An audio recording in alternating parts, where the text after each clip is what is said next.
মুখ্যমন্ত্রী জানিয়েছেন জোর জবরদস্তি সরকারি জমি দখল করা যাবে না, কিন্তু সেই কথার অমান্য করে শাসক দলেরই মদতে জমি দখলের অভিযোগ মিন্টু হাজি বলে এক প্রমোটারের বিরুদ্ধে। ছবিটা হাওড়া ডোমজুরের নিউ করুলা এলাকায়। অভিযোগ, জমি, খাল ও শ্মশান বুঝিয়ে প্রমোটিং শুরু করেছেন অভিযুক্ত প্রমোটার। পাশাপাশি একটি পুকুর ও ডোবাও বুঝিয়ে ফেলার অভিযোগ উঠেছে। স্থানীয়দের অভিযোগ, প্রধানের নেতৃত্বেই জমি ভরাটের কাজ করছে প্রমোটার। সেই 10 একর জমির ওপরে চলছে অবাধে প্রায় 2টি পুকুর এবং তার সঙ্গে একটি ডোবা, এবং তার পাশে শ্মশানের পাশে সেখানে একটি সরকারি জমি।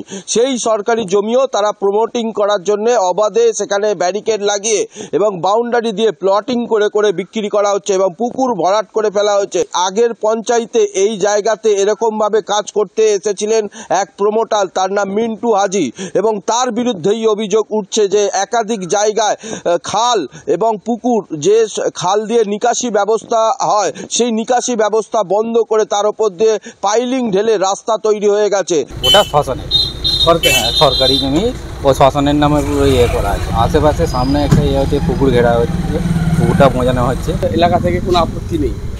আপত্তি করলে কি করবে, পয়সার এখানে ব্যাপার চলছে না। পঞ্চায়েত আছে। পুকুর ও ডোবাকে পুনরায় আগের অবস্থায় ফিরিয়ে আনার আশ্বাস উপপ্রধানের। পঞ্চায়েতের তরফ থেকে নিশ্চয়ই ব্যবস্থা নেওয়া উচিত, কারণ মাননীয় মুখ্যমন্ত্রী মমতা বন্দ্যোপাধ্যায় পুকুর ভরাট, ডোবা ভরাট, জলাশয় ভরাটের বিরুদ্ধে অভিযান চালানোর জন্য নির্দেশ দিয়েছেন আমাদের পুলিশ আধিকারিকদের, এবং প্রশাসনের দপ্তরের ডিএমকেও নির্দেশ দিয়েছেন।